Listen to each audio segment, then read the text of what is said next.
Attend பண்ணிட்டு சொல்லு ம் அப்படின்னு. அவன் ஆரம்பமே ரொம்ப வந்து என்ன இவ்வளவு அமௌண்டா இருக்கு, இது ஒர்த்தா இருக்குமா அப்படி இப்படின்னு என்ன கேட்டாப்புல. ம் இல்லடா, நானே யாருக்காச்சும் சஜஸ்ட் பண்ணணும்னா ஃபர்ஸ்ட் நான் போயிட்டு தான் சஜஸ்ட் பண்ணணும். ம் அதனாலதான் நான் கண்டிப்பா நம்ம இதை பாத்துடணும்னு சொல்லிதான் பார்த்த உடனே நெக்ஸ்ட் மந்த் ரஞ்சினி கூப்பிட்டு போயிட்டேன். ம் இது மிஸ் பண்ணவே கூடாது அப்படின்னு. ம் அது லைஃப் சேஞ்சிங் ஆப்பர்ச்சுனிட்டிடா. இதெல்லாம் நம்ம ஒன் டைம் இன்வெஸ்ட் பண்றோம், எவ்வளவு செலவு பண்றோம், ம் ஒரு லைஃபுக்காக நம்ம இன்வெஸ்ட் பண்றோம். நீ இன்வெஸ்ட்னு கூட ஒரு மாற்றம், வாழ்க்கைக்கான ஒரு மாற்றத்துக்கான துவக்கம்டா இது. ம் கண்டிப்பா ஏன்னா பெரிய ஒரு ஒரு மாற்றம் இருக்கு. ம் அந்த நம்பிக்கையோட வா. ரெண்டாவது அதையும் சொல்லிடுறேன், நீ வராத அளவுக்கு தடைகளும் வரும். ம் நீ காசு கட்டிடுவ, கண்டிப்பா காசு கட்ட முடியும், உன்னால கட்டிட முடியும். இந்த கட்ட முடியலன்னா கூட அந்த சூழ்நிலையை மாஸ்டர் ஏற்படுத்தி கொடுத்துருவாரு. நீ எப்படியானாச்சும் கட்டிடுவ, நீ வரணும் முயற்சி எடுப்ப, எல்லாமே நடக்கும். ஆனா அது வரைக்கும் கொஞ்சம் சிறப்பையா இருந்து வந்துடணும் என்ன நடந்தாலும் வந்துடணும்ன்ற மைண்ட் செட்ல மட்டும் இருடா. உன்னை கூப்பிட்டு வந்து இங்க விட்டுருவாரு. நானா ஏகப்பட்ட செகண்ட்ல தாண்டா போனேன். நம்ம கர்மாவில விடாதரா நம்மள போய் சேரணும்ட்டு. எப்படியா மாஸ்டர் காலடி போய் விழுந்துடணும் அப்படின்ற ஒரே டார்கெட்ல வந்துட்டேன், அவ்வளவுதான். அதான் எனக்கு தெரியும்.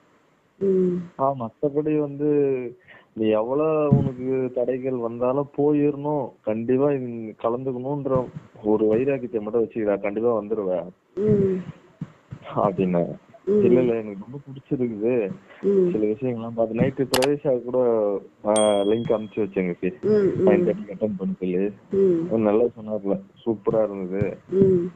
மார்னிங் கூட நடக்கணும் அப்படின்னு சொன்னா. அப்படியா, மார்னிங் கூட நடக்குமா, சரியா அப்படிலாம் சொல்லி அவர் காலையில மார்னிங் வந்து மெடிடேஷன் பண்ணுவாப்ல. சரி நான் இந்த லிங்க் சொன்னேன், இது ஆல்ரெடி இருக்குடா, நீ இதுலயே கூட ஜாயின் பண்ணி பண்ணலாம் அப்படின்னா. இதுவும் வேற லெவல்ல இருக்குடா, கிராட்டிடியூட் எல்லாம் தேங்க்ஸ் இதெல்லாம் சொல்லி தானே பண்ணுவோம், நன்றி தியானம் எல்லாம் இருக்கும் இதுல. டே டு டே நம்ம ஏர்லி மார்னிங் ஸ்டார்ட் பண்றதே வந்து தேங்க்ஸ்ஃபுல்லா ஸ்டார்ட் பண்ணுவோம், நல்லா இருக்கும் அப்படின்னு சொன்னாங்க. ஆச்சரியமா கேட்டா போல. எனக்கு என்னன்னா, நான் கடவுள் முடிச்சுட்டு வெளியே வந்த பிறகு கண்டிப்பா யாருக்கு கொடுக்கணும்னு என் மைண்ட்ல நினைக்கும் போது, நான் மாஸ்டர் நினைச்சிட்டு உங்களுக்கு கொடுக்கணும்னா டக்குன்னு மாஸ்டர் சொல்றாரு, கண்டிப்பா கொடு அப்படின்றாரு. எனக்கு அது ஆச்சரியம். என்ன வேணாலும் நம்ம ரிஸ்க் எடுத்து வேணான்னு சொல்லலாம் கூட பரவாயில்ல, நம்ம ரிஸ்க் எடுத்து அவங்கள வர வைக்கணும், அவ்வளவுதான். ஒன்ஸ் தான் ஒரு வார்த்தை நான் மனசுல நினைச்சு அப்படி யோசிச்சுட்டு மாஸ்டர் கொடுக்கலாமா, நான் சொல்லணும்னு ஆசைப்படுறேன் அப்படின்னா, கண்டிப்பா சொல்லு, கண்டிப்பா கூப்பிட்டு வா, அவ்வளவுதான். அது எனக்கு கேக்குது, அவ்வளவுதான். ஆனா எனக்கு என்ன ஆச்சரியம்னா, நான் அதான் பேச பேச பேச பேச நான் 1 மணி நேரம் பேசியிருப்பேன், அவன் ஒரே வார்த்தை எனக்கு திருப்பி கூட கேட்கல, போன வைக்கவே இல்லை. அதுதான் ஒரு பெரிய ஆச்சரியம். தமிழ் இப்போ நம்ம கேட்போம் இல்லையா, ஒரு பேசிட்டே இருக்கும்போது ஒரு ஒர்க் வரும், அவன் இப்ப ஒர்க்ல தான் இருக்காப்புல, ஹாஸ்பிட்டல்ல தான் இருக்காப்புல, பேஷண்ட பாத்துட்டு இருக்காப்புல. ஆனா ஒரே வார்த்தை கூட இல்ல, நான் வேலை இருக்கு நான் அப்புறம் பேசுறேன், இல்ல நம்ம வைக்கும் போது நம்ம கொஞ்ச நேரம் ஒரு கேப் எடுத்துட்டோம்னு வச்சுங்களேன், சரி நான் அப்புறம் கூப்பிடுறேன் அப்படின்னு எதுவுமே சொல்லவே இல்லை அவன். எவ்வளவு நேரம் பேசினாலும் அப்படியே கேட்டுருக்கான். ஆஹா மாஸ்டர் வந்து பேசுறேன், இது நம்ம பேசல, மாஸ்டர் தான் கைட் பண்ணிட்டு இருக்காரு அப்படின்னு மட்டும் நான் நினைச்சிட்டேன். ஆஹா இது வேற லெவல் போகுது அப்படின்னு சொல்லி அப்படியே விட்டுட்டேன். அதுக்கப்புறம் அவனே ரிலீஸ் ஆயிட்டு, சரி நான் கண்டிப்பா நான் வரேன் அப்படின்னா. சரி வந்து எனக்காக நான் இதை பார்த்துட்டு உனக்கு சஜஸ்ட் பண்றேன்னா அதுல ஒரு விஷயம் இருக்கும்டா, அது வெளியே எங்க தேடினாலும் கிடைக்காது. கடோரி பண்றதுக்கு நீ மாஸ்டர்ஸ் யாருமே இல்ல, வேற வேற மெடிடேஷன் எல்லாம் பண்ணலாம், 10 நாள் கிளாஸ் எல்லாம் கூட இருக்குடா, நம்ம சும்மா போயிட்டு எல்லாமே கொடுப்பாங்க, வாங்கி சாப்பிட்டு வரலாம்.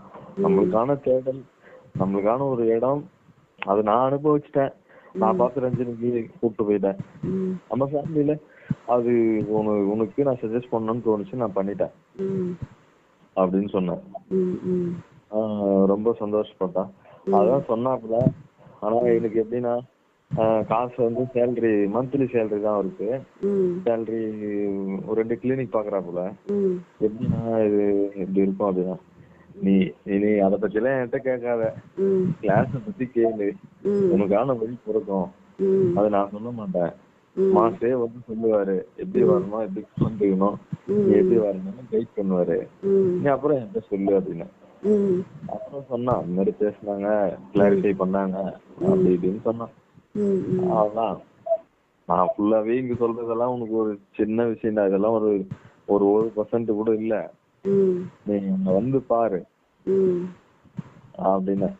இதுல ஏதோ நீ வந்து பெருசா தியானம் வந்து முதுகு நேரம் வச்சு நீ மூச்சு உள்ள இழுத்து அதெல்லாம் எதுவுமே கிடையாதுறாங்க.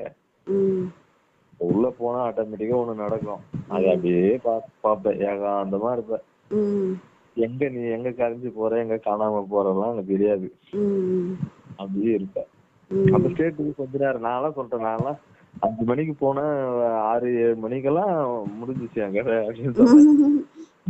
நான் இன்னும் பிரேக்ஃபாஸ்ட் கூட சாப்பிடல, 6 மணிக்கு 5 நிமிஷம் தான் மாசு வந்து அப்படி உள்ள பார்த்தேன். என் பக்கத்துல இருக்கிற பாப்பா அவங்க நல்லா சிரிக்க ஆரம்பிச்சாங்க, நான் பயங்கரமா அழ ஆரம்பிச்சேன். இது நம்மளுக்கு ஆனந்த கண்ணீர், திடீர்னு கண்ணீர் வருது, எப்படி வருதுன்னு தெரியல. அந்த கேள்வியெல்லாம் நம்ம மூட்டை கடிச்சு வெளியே வச்சுட்டேன். என்ன நடந்தாலும் மாஸ்டர் கிட்ட வந்துட்டான் அப்படின்ட்டு. மாசம் முழுசா ஆட்கொள்ளணும்னு சொல்லிட்டா, நீ எதையும் நினைக்காத, அது பாட்டுக்கு வர்றது வரா மாதிரி ஃப்ளோவா விட்டுரு, பாட்டு ஒண்ணு நடத்தி ஒண்ணு கூப்பிட்டு போவோம், அது மாஸ்டர் கையை பிடிச்சே போயிடு, அவ்வளவுதான். அதான் சொல்லுவேன் நான் அப்படின்னு சொன்னேன். அப்படியே கேட்டு சரி நான் கண்டிப்பா போலாம். இன்னைக்கு அவரே கால் பண்ணி இன்னைக்கு பேசினாரு எனக்கு. அதான் எப்படின்னா எந்த டைம் போறோம் எனக்கு அன்னைக்கு, ஏன்னா 2 days லீவுனா எனக்கு லீவ், ஏன்னா லீவ் எடுத்துட்டேன் நானு. மண்டேனா நான் மதியம் மேல வரேன், அப்படி கிளம்பி போய் நம்ம போற மாதிரி இருக்கும் அப்படின்னா. சரி எப்படியோ ஒண்ணு அங்க ஒரு 6-7 மணிக்கெல்லாம் ரீச் ஆகுற மாதிரி பாடுறா, மறுநாள் நம்மளுக்கு கொஞ்சம் வசதியா இருக்கும், ரெஸ்ட் எடுத்துட்டு போற மாதிரி பாத்துக்கோ அப்படின்னு. இப்ப முழு ஐக்கியமா ஆயிட்டாரு வர்றதுக்கு. அவருதான் நேத்து நைட்டே அச்சாரம் போட்டு சொல்லு. அதான் சொன்னேன், கொஞ்சம் ஒரு வீட்லயும் ப்ராப்ளமா இருக்கு, இஷ்யூ போயிட்டு இருக்கு ஃபேமிலியும். சரி அதெல்லாம் யோசிச்சு பார்த்தேன். சரி இது கரெக்டா சஜஸ்ட் பண்றது கரெக்டா இருக்கும். ஏன்னா வந்து கொஞ்சம் மெடிக்கல் ஃபீல்ட்ல படிச்சதுனால எல்லாமே கொஸ்டினா தான் இருக்கும். அது எப்படி நான் வந்து ப்ரொஃபஷனாவே இப்படி இருக்கிறனோ, தமிழ்ச்சி இப்போ வந்து அட்வொகேட் தான், இப்ப எவ்வளவு கொஸ்டின் எல்லாம் கேட்டு நம்ம எடுத்துப்போம். அவன் வந்து மெடிக்கல்ன்றதுனால அவன் வீட்டுல கூட அப்படியே தான் இருப்பான். நானும் அது தெரிஞ்சு, அது என்னவோ தெரியல, நான் வீட்டுக்கு வந்தா அப்படியே நம்ம செருப்பு கழட்டி வர மாதிரி விட்டுருவேன். தொழில் இருக்கிற அந்த கான்ஸ்டன்ட், தொழில் இருக்கிற விஷயம் எதையும் வீட்டுல இம்ப்ளிமெண்ட் பண்ண மாட்டேன். அப்படியே ஒரு இதுவா வரும், அப்படியெல்லாம் இருக்க மாட்டேன். நான் கேஷுவலா ஜாலியா இருப்பேன், எல்லாத்தையும் ஜாலியா விளையாடுவேன், ஜாலியா பேசுவேன். அப்படி அவன்கிட்ட வந்து அத பேசுறதுல இருந்து அவன் ஆட்டிடியூட் எல்லாமே, அவன் கிளினிக்ல போய் ஒரு டாக்டர் எப்படி பாக்குறோம் அது மாதிரி வீட்லயும் டாக்டர் வெளியிலயும் டாக்டர், எந்த வித மாறுபாடு இல்ல. அது வந்து நம்ம ஒரு விஷயம் சொன்னா அதுல வந்து 100 கேள்வி கேட்பான், இது எப்படி அது எப்படி. சீக்கிரம் அது அறிவை கொண்டு பேசி அந்த அறிவு உனக்கு ஒரு பதில சொல்லும். அதையும் தாண்டி நம்ம ஞானத்தை நோக்கி போறோம் இல்லையா, அதெல்லாம் நீ எதுவும் சொல்ல முடியாத, அது கிட்டவே நீ போக முடியாது இல்லையா. அது கொடுக்கறது நீ வாங்கிக்கணும், அப்படி வாங்குற தன்மையில இருக்கணும்.